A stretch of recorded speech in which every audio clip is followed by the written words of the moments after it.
What's up, Star Wars fans? Today I want to talk about The Mandalorian Chapter 19. That's right, Episode 3 of The Mandalorian Season 3. And this chapter picks up exactly where we left off on Chapter 18, in the mines of Mandalore with Bo-Katan, little baby Yoda, and Din Djarin. And the most interesting part of this scene is that Bo-Katan isn't willing to admit that she saw a mythosaur. She questions Din Djarin on if he saw anything in the living waters, and when he responds with a no, she simply stays silent. And I think this is one of the more interesting parts of the episode. We don't really know what Bo-Katan is thinking at this moment. Is she starting to think that maybe there was something to all those myths and legends? More on that later, because I need to talk about the best part of this episode and probably the best part of Season 3. When Bo-Katan returns to her own planet in Mandalorian Castle, she's attacked by several TIE interceptors. And the ensuing starfighter battle is one of the best that we've seen in Star Wars, period. Not only was it amazing to hear the scream of the TIE interceptors, but Bo-Katan maneuvering through the cliffs looked absolutely incredible, and I love the fact in this chase scene that we see both inside the ship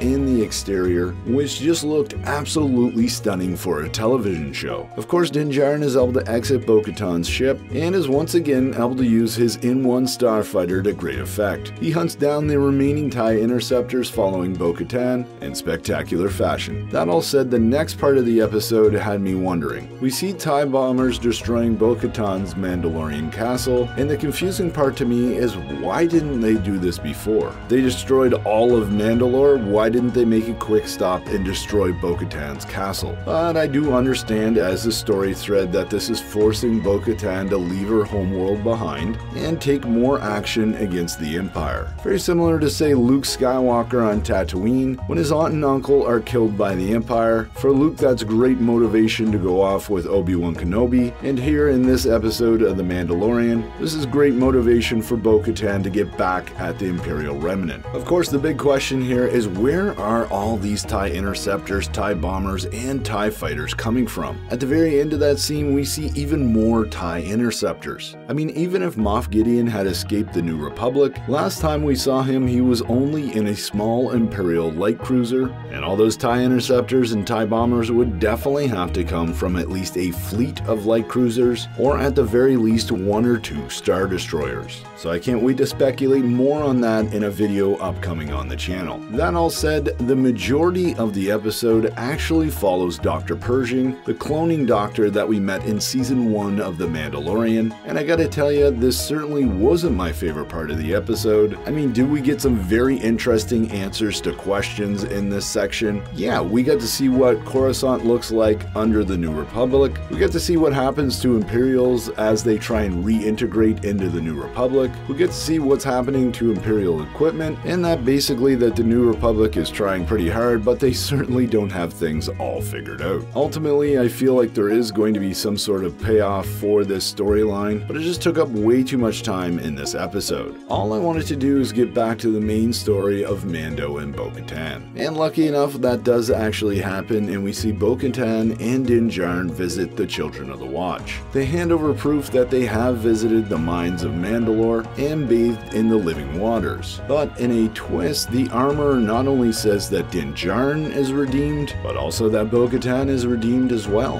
which puts her in a very interesting position where, as I said earlier, is she starting to think that these myths, and maybe even the way that the Children of the Watch follow, well, is that the way to be a proper Mandalorian? So despite the fact that I wasn't really entertained by the middle of this episode, it certainly left us with a lot of questions. Who is the Imperial warlord behind those TIE interceptors? What is Bo-Katan going to do now that she's been welcomed into the Children of the Watch clan? And what's going to happen to Dr. Pershing? But that all said, look for my Bad Batch episode review coming out soon. And as always, I'm Mike, and remember, the Force will be with you, always.